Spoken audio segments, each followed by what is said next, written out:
Hello বন্ধুরা, আসসালামু আলাইকুম। কেমন আছেন? আশা করি সকলেই ভালো আছেন। তো আপনার কনভার্ট ফটোকে কিভাবে আপনি একটি 4K ফটো তৈরি করবেন সেটাই দেখিয়ে দেব আজকের এই ভিডিওতে। তো আমাদের কিন্তু অনেক ফটো থাকে যে ফটোগুলো একদম আপসা আপসা দেখা যায়, ভালো পরিমাণে কিন্তু দেখা যায় না। তো সেই ফটোগুলো কিন্তু একটা অ্যাপ্লিকেশনের মাধ্যমে আপনি ফুল 4K কোয়ালিটি করতে পারবেন। সো বন্ধুরা, কোন অ্যাপ্লিকেশনের মাধ্যমে এবং কিভাবে করবেন সম্পূর্ণ জুড়েই দেখিয়ে দেব আজকের এই ভিডিওতে।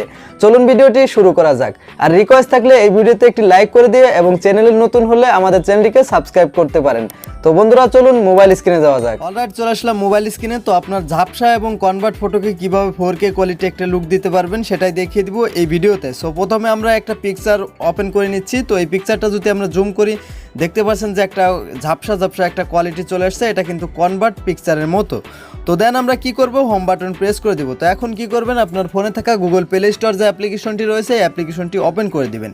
সো ওপেন করে দিয়ে লিখবেন REMINI, রিমেইন লেখার সাথে সাথে এই অ্যাপ্লিকেশনটা চলে আসবে। তাছাড়াও লিঙ্কটি পেয়ে যাবেন আমাদের ভিডিওর কমেন্ট বক্সে। তো ওইখানে ক্লিক করেও প্লে স্টোরে চলে আসতে পারেন, তারপরে এইখান থেকে ইনস্টল করে নেবেন। সো বন্ধুরা, অ্যাপ্লিকেশনটি ইনস্টল করার পর দেন ক্লিক করে ওপেন করে দিবেন। সো ওপেন করে দিলে এরকম একটি ইন্টারফেস ওপেন হয়ে যাবে। তো যে কোনো পারমিশন চাইলে অ্যালাউতে ক্লিক করে পারমিশনটা দিয়ে দিবেন। তারপরে এইখানে দেখতে পারবেন আপনার ফোনে থাকা গ্যালারিতে সকল ফটোগুলো। তো যে ফটো থেকে আপনি 4K কোয়ালিটি একটা লুক দিতে পারবেন সেই ফটোর উপরে একটা ক্লিক করবেন। জাস্ট আমি যে ফটোটা আপনাদের দেখিয়েছি এই ফটোটার উপরে ক্লিক করব। তো ক্লিক করলে এরকম একটি ইন্টারফেস ওপেন হয়ে যাবে। তো এইখানে যে প্রথম যে অপশনটা রয়েছে এই অপশনটার উপরে একটা ক্লিক করে দিবেন। সো এটার উপরে ক্লিক করে দিলে জাস্ট একটু ওয়েট করতে হবে। আর অবশ্যই যেহেতু এটা খুবই ভালো ধরনের একটা কাজ করে, অবশ্যই কিন্তু নেট কানেকশনের প্রয়োজন হবে এবং অ্যাড শো করবে। তো এই অ্যাড শো করা আগ পর্যন্ত এইখানে অপেক্ষা করতে হবে।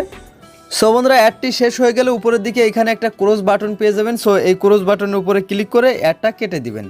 সো কেটে দিলেই জাস্ট এরকম একটি ইন্টারফেস ওপেন হয়ে যাবে। তো এইখানে দেখতে পাচ্ছেন এই মুখটা আমি নিয়ে নিচ্ছি। তো এখন দেখেন যে কি একটা ঝাপসা ধরনের একটা পিকচার, এবং যদি আমি এটা এইদিকে ক্লিয়ার করি তাহলে কিন্তু দেখতে পাচ্ছেন অনেক সুন্দর হয়ে গেছে। এটা আমরা সুন্দর করে বোঝার জন্য কি করব, আমরা উপরের দিকে এই যে বাটনটা রয়েছে সেভ বাটন, এই সেভ বাটনের উপরে ক্লিক করে আগে পিকচারটি সেভ করে নিব। সো আবারও যদি আমরা এখানে সেভ বাটন পেয়ে যাবো, এই সেভ বাটনের উপরে ক্লিক করলে আবারও একটা অ্যাড শো হয়ে যাবে।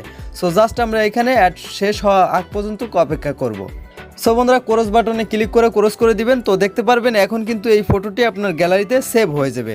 সো এখন আমরা সরাসরি গ্যালারি থেকে ওপেন করে দেখাবো যে আসলে আমাদের পিকচারটা কেমন ক্লিয়ার হলো। তো সেটাই দেখার বিষয়। সো এটা হচ্ছে আমাদের আগের ফটো, আপনারা দেখে নেন যে কেমন একটা ঘোলা ধরনের ফটো হয়ে রয়েছে।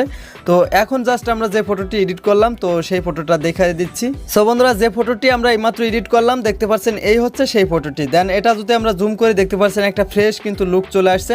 তো এটা আপনারা যে কোনো ফটো দিয়েই করতে পারবেন। যদি আমরা এই ফটোটি জুম করি তাহলে দেখতে পাচ্ছেন ঘোলা চলে আসছে। দেন আমরা যদি এই ফটোটি জুম করি তাহলে কিন্তু ফ্রেশ চলে আসছে। সো একইভাবে কিন্তু আপনার যে কোনো কনভার্ট ফটোকে আপনি 4K কোয়ালিটি একটা লুক দিতে পারবেন। যদি ভিডিওটি ভালো লাগে অবশ্যই একটি লাইক করতে ভুলবেন না। অলরাইট বন্ধুরা, আশা করি এই ভিডিওটি কন্টিনিউ করার মাধ্যমে আপনার যে কোনো নর্মাল ফটোকে আপনি ফুল 4K কোয়ালিটি একটা লুক দিতে পারবেন। যদি ভিডিওটি ভালো লাগে অবশ্যই একটি লাইক করে দিবেন এবং আরও ভালো লাগলে বন্ধুদের মাঝে শেয়ার করতে ভুলবেন না।